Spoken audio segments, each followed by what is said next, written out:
kita akan menjelaskan taksonomi variabel pembelajaran trigonometri.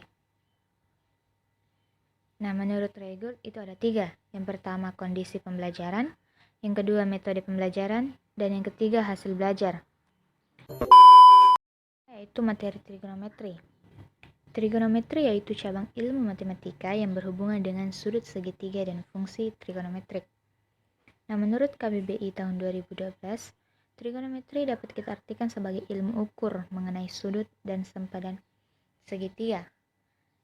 Nah, trigonometri ini yaitu cabang matematika yang biasa kita pakai untuk mengukur panjang atau sudut dengan akurat.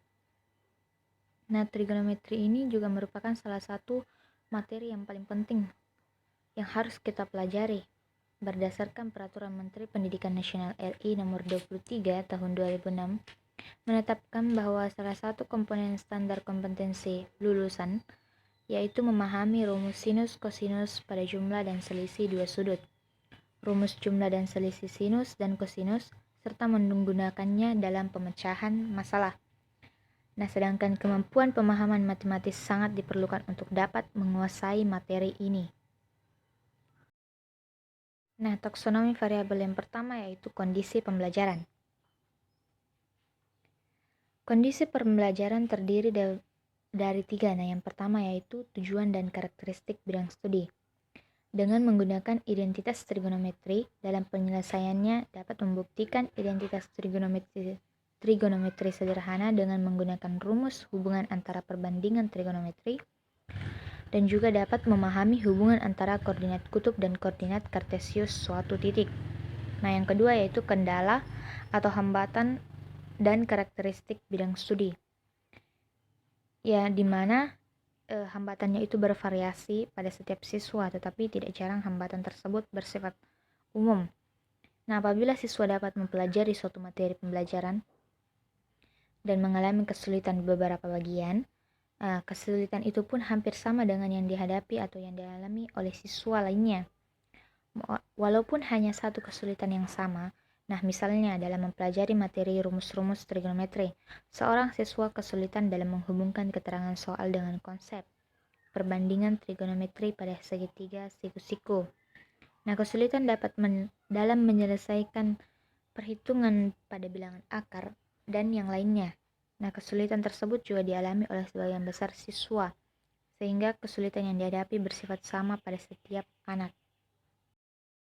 Hambatan belajar dapat kita identifikasi menjadi 2 karakter yang bersifat didaktikal struktural dan bersifat epistemologis. Nah, didaktikal struktural itu hambatan akibat dari pengalaman pembelajaran matematika dalam jangka waktu yang cukup lama sehingga siswa kurang terbiasa berhadapan dengan masalah yang bersifat terbuka yang seringkali tidak memerlukan konsep atau rumus tertentu untuk penyelesaiannya. Sedangkan yang epistemologis itu hambatan siswa akibat pemahaman terhadap konsep yang kurang optimal, sehingga hanya dapat menyelesaikan suatu permasalahan dalam 1 atau 2 bentuk situasi. Nah, jika kita hadapkan pada situasi permasalahan yang berbeda, maka siswa ini tidak akan mampu menyelesaikan permasalahan tersebut. Dan yang terakhir yaitu karakteristik siswa. Nah, karakter dari beberapa siswa dalam mempelajari dan menyelesaikan soal trigonometri ini juga bervariasi, seperti ada yang masih tertukar dalam penggunaan rumus-rumus trigonometri, sulit menentukan konstan sin atau sin konstan, belum mampu menerapkan rumus yang sesuai, dan di antara itu juga ada beberapa siswa yang mampu menggunakan rumus-rumus ini atau rumus-rumus trigonometri dengan sangat tepat. Taksonomi variabel yang kedua yaitu metode pembelajaran. Metode pembelajaran juga terbagi menjadi 3, yaitu strategi pengorganisasian pembelajaran, di mana model pembelajaran ini kita menggunakan model pembelajaran kooperatif, di mana model pembelajaran kooperatif itu yaitu model pembelajaran yang mengutamakan eksistensi kelompok. Nah, setiap siswa ini dalam kelompok memiliki tingkat kemampuan yang berbeda. Ada yang tinggi, sedang, dan rendah. Nah, model pembelajaran kooperatif ini mengutamakan kolaborasi dalam memecahkan masalah untuk menerapkan pengetahuan dan keterampilan untuk mencapai tujuan pembelajaran. Nah, yang kedua yaitu strategi penyampaian pembelajaran. Nah, di mana suatu pengajaran klasik agar terlihat efektif, maka kita harus jauh dari sekedar menyampaikan isi pembelajaran dengan gaya ceramah saja kepada murid. Tanya jawab juga dapat kita gunakan untuk memeriksa pemahaman siswa, untuk memberikan dasar pada pembelajaran siswa, untuk membantu siswa dalam mengklarifikasikan dan memverbalisasikan pikiran mereka, dan membantu siswa mengembangkan perasaan menguasai sesuatu. Nah, tanya jawab ini yang efektif dapat terjadi bila penguasaan pada dirinya itu yang solid tentang strategi. Nah, yang terakhir yaitu strategi pengelolaan pembelajaran. Nah, proses pengelolaan pembelajaran itu merupakan bagian yang tak terpisahkan dari pengelolaan pendidikan itu sendiri. Pengelolaan proses pembelajaran telah diatur dalam PP nomor 19 tahun 2005 tentang standar proses pasal 19 yang disebutkan bahwa proses pembelajaran pada satuan pendidikan diselenggarakan secara interaktif, inspiratif, menyenangkan, menantang, memotivasi peserta didik untuk berpartisipasi aktif, serta memberikan ruang yang cukup bagi prakarsa kreatif dan kemandirian sesuai dengan bakat, minat, dan perkembangan fisik serta psikologis peserta didik. Nah, standar ini meliputi perencanaan proses pembelajaran, pelaksanaan proses pembelajaran, penilaian hasil pembelajaran, dan pengawasan hasil pembelajaran untuk terlaksananya proses pembelajaran yang efektif dan efisien.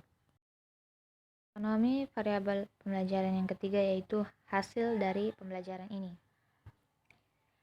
Nah, di mana suatu pembelajaran yang efektif dan efisien serta memiliki daya tarik, pembelajaran yang berbasis masalah kita bagi dalam kelompok yang kemampuan anggotanya heterogen dan memungkinkan masing-masing siswa itu mempunyai kreativitas yang berbeda-beda dalam pemecahan masalah ini, sehingga membuat hasil belajarnya lebih baik.